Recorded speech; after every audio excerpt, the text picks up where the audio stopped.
এখানে যারা বসছেন আপনাদের আল্লাহ আমি হাফিজুর রহমানের আল্লাহ দুইজন।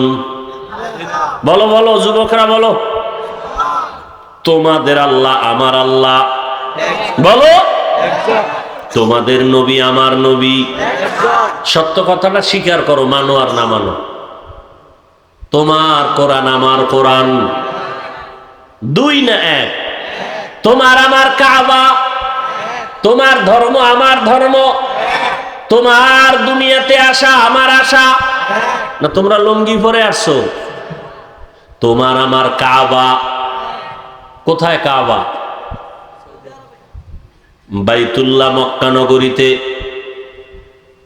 তুমি আমি বিদায় বেলা যখন যাব সিস্টেম সবার এক, শুধু মুরাদনগরের মানুষগুলো মরার সময় তারা পায়জামা এরপরে পাগড়ি পইরা মরবে না? সবার সিস্টেম এক। আমারও 3টা কাফন, তোমারও 3 কাফন, মহিলাদের 5 কাফন, কালার হবে আলাদা। কি আমগো হুজুর গো কাফনের কালার একরকম, যারা হুজুর না তাদের কাফনের কালার আর এক রকম না? এক কি কালার? কালার লইয়াও কিলে গেল আছে না নাই? আহ, মানে হিংসা কলিজাটা পুইরা ছাই বানায় রাখছে। নবীজিরে গালি দেয়, নবীজি একটা গালির জবাব দেন না। নবীর আদর্শ কই, তুমি কই? নবীজি মুস্কি হাসি ছাড়া কথা বলেন না। তোমার মেজাজ এত গরম কেন? তাকওয়া বেশি এই জন্য। তোমার আমার আল্লাহ এক, নবী এক, কোরআন এক, কাবা এক, ধর্ম এক, কালেমা। মুরব্বীরা কথা কন না কেন? নাকি মুরাদনগর আলাদের কালেমা আলাদা? আপনার আমার কবরের সাইজ নাকি মুরাদনগরের কবর 1 হাত বড় হয়?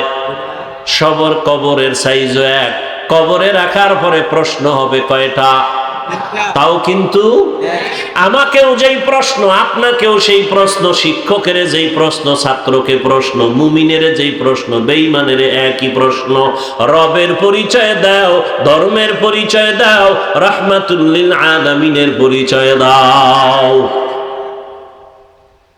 তাহলে তোমার আমার আল্লাহ এক, নবী এক, কোরআন এক, কাবা এক, ধর্ম এক, কালেমা এক, কবর এক, কাফন এক, প্রশ্ন এক।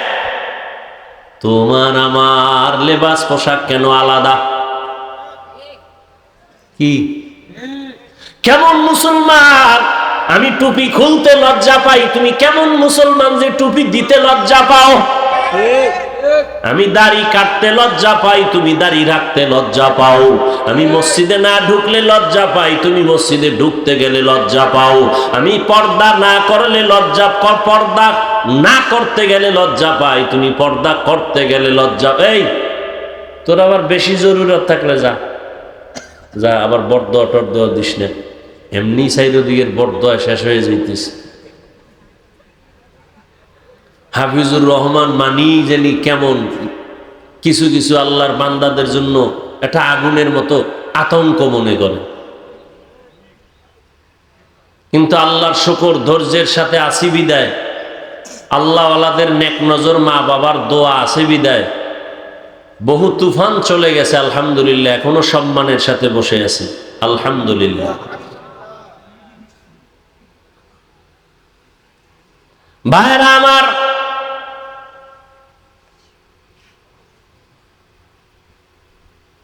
কেমন মুসলমান? আমি টুপি খুলতে চাই না, আপনি দিতে চান না। মানে কোন জগতের রসুলের আশেক? আমি দাড়ি কাটতে চাই না, আপনি রাখতে চান না। আজকে বয়ান করব হিন্দুদেরকে, ইহুদিদেরকে, খ্রিস্টানদেরকে বয়ান করব, অথচ আপনাদের পিছনে ঘুরতে ঘুরতে খাওয়ার টাইম নেই, ঘুমের। এই বাসার থেকে আসছি, খাই নাই, কিন্তু সারাদিন রোজা ছিলাম। ইফতারিটা কইরা দৌড়, এখানে এসেও খাই নাই, খামু না।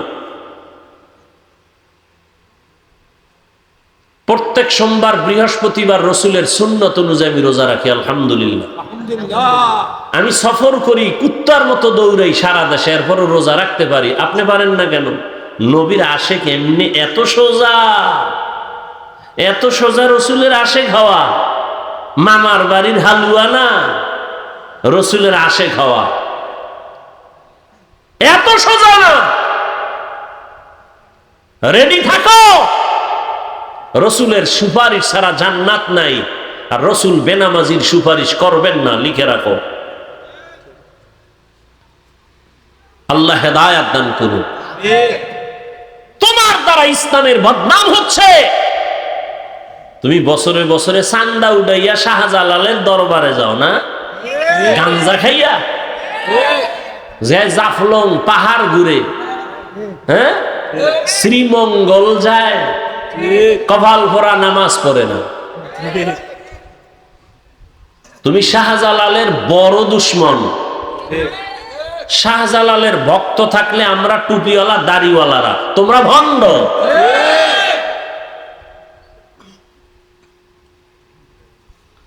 শাহজালাল জীবনে নামাজ ছাড়ে নাই, আল্লাহর মোহাব্বতে বিয়েই করে নাই। আর তুমি মাইয়ার মোহাব্বতে আল্লাহরই চিনো না, তুমি কেমন শাহজালালের ভক্ত, ভণ্ড।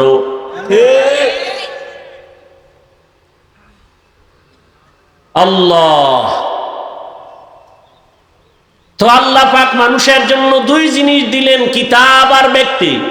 ব্যক্তিদের মধ্যে শ্রেষ্ঠ রাহমাতুল লিল আলামিন, কিতাবের মধ্যে শ্রেষ্ঠ কিতাব কোরআনুল কারীম। এই দুইটা জিনিস যাদের কাছে আছে এখনো তারা শ্রেষ্ঠ সম্মানে আছে। টাকা নাই, বাড়ি নাই, গাড়ি নাই, সব নিঃস্ব, কিন্তু সম্মান এমপির উপরে, সম্মান মন্ত্রীর উপরে। এমপি দেখলে কয় হুজুর দোয়া করিয়েন, মন্ত্রী দেখলে বলে দোয়া করিয়েন। দুনিয়ার টাকাওয়ালার আইসা টাকা দিয়েও আবার মাপ চায়, হুজুর বেয়াদবি মাফ করিয়েন। তুমি টাকার জন্য গাদা হইয়া ঘুরো, আর আল্লাহর প্রিয় আশেক, রসুলের সুন্নাতওয়ালা আশেকরা গরিবী হালাতে জীবন কাটায়, টাকা লইয়া টাকাওয়ালার আইসা ক্ষমা চায়, বেয়াদবি মাফ করবেন, হ্যাঁ দিয়ে দিলাম। তুমি টাকা খুঁজো, আর আল্লাহওয়ালারা আল্লাহকে খুঁজে। তুমি টাকার পিছে ঘুরো, আর টাকাওয়ালারা আল্লাহওয়ালার পিছে ঘুরো। ব্যবধান এতটুকু, তুমিও মানুষ, আমিও মানুষ।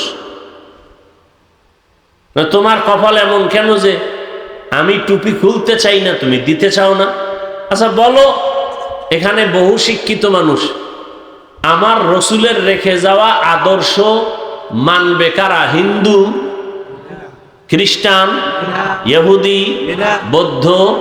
নবীজির সুন্নতের আমল কারা করবে?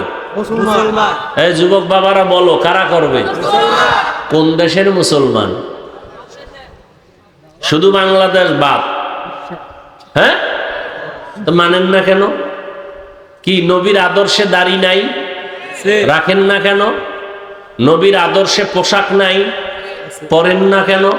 হ্যাঁ, এখানে আমি হাফিজুর রহমান একটা স্বতন্ত্র কথা বলি বুঝাবার জন্য। নবীজির আদর্শ থেকে দামি কোন আদর্শ আরো কারো কাছে আছে? যুবকরা বলো, আছে? থাকলে আমি নবীজিরটা বাদ দিয়া তারটা নিব। এই বুঝেন, ভালো করে বুঝেন, প্যাচ লাগায়েন না। যদি কেউ বলতে পারো, এই হাফিজ ভাই, মদিনার নবীজির আদর্শ থেকে আরো সুন্দর আদর্শ হলো শেখ মুজিবুর রহমান সাহেবেরটা, এই নাউজুবিল্লাহ পরে আমারটা হুন কি কই?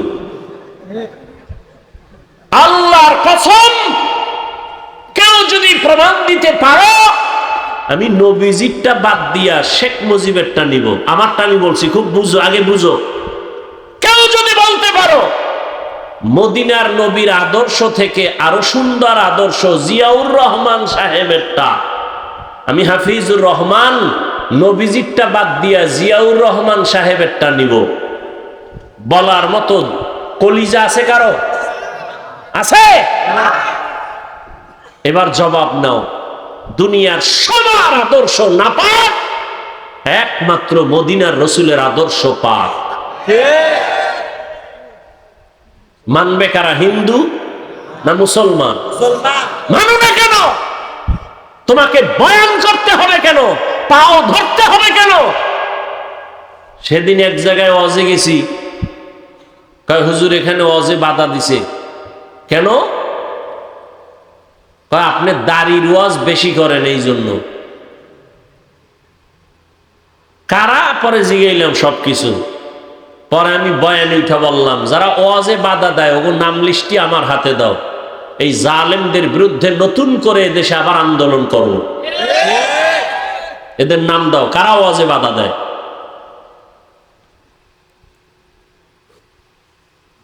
এবং ওরা বাধা দিতে গিয়ে কি বলে রেকর্ড করো, কি বলে রেকর্ড করো, রেকর্ডগুলো আমাদের হাতে দাও। সব বেয়াদব সাইজ করবো 1 ঘন্টা টাইমের মধ্যে ইনশাআল্লাহ।